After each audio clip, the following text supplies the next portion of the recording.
Hey guys, Quint Beastwood here, and I'm here with Dr. Dwayne Jackson, and I've got a good question for you today. Okay, so what is the benefit of using EAA'S? So using an EAA supplement, I'm assuming that you're talking about, Yes. right? Yeah. Well, there's a few benefits to it, but one of the things I'm going to touch on first is, the fact that where your diet kind of fits into it. So, if your diet is adequate and you're eating, an abundance of high quality animal proteins from beef, chicken, eggs, these kind of things, then an EAA supplement may not be, the advantage during those meals.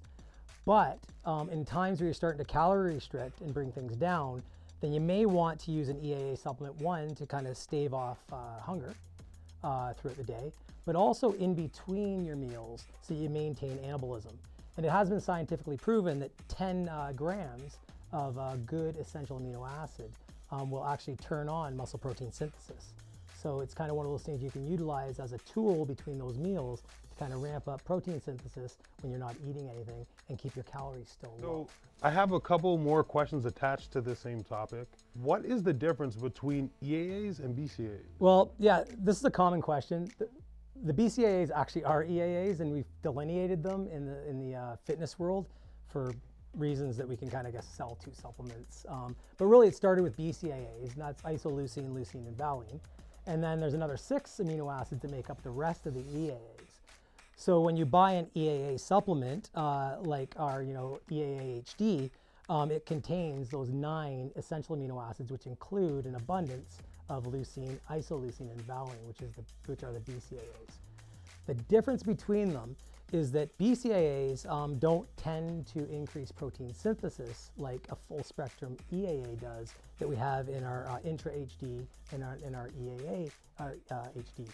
So those, it's really advantageous to be using a full EAA because you're going to get those BCAA'S anyway. So just to attach to that, and you kind of touched on it already, but I have it written down here, so I wanted to try and get more out of you. So I've heard people say they eat a lot of protein, they have like a really well-balanced diet. What would benefit them from having EAA'S, let's say during the workout?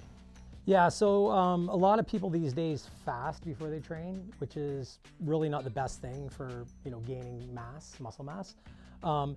But those people that are fasting, although they aren't truly fasting if they do this, should be utilizing at least something like our Intra HD or our EAA'S, so that they can incorporate those into their workout, and then they can still drive protein synthesis despite the fact that they're going into their workout in a fasted state. This is more of an anti-catabolic effect, so an anti-muscle wasting effect that you'll get from this, but it will stop you from chewing up muscle while you're doing your cardio or your training or anything else. Okay, so you're referring to, this refers to fasted cardio as well? Yes, but just so I can reiterate, you're not really fasting if you're utilizing any sort of macronutrient, which essential amino acids kind of fit within that realm, so because they will shut down this, the fasted response. And of course, there's a lot more to do with EAA'S than I've talked about in this short video. So if you have any questions about any of our products that contain essential amino acids, contact me at drdnjackson on Instagram.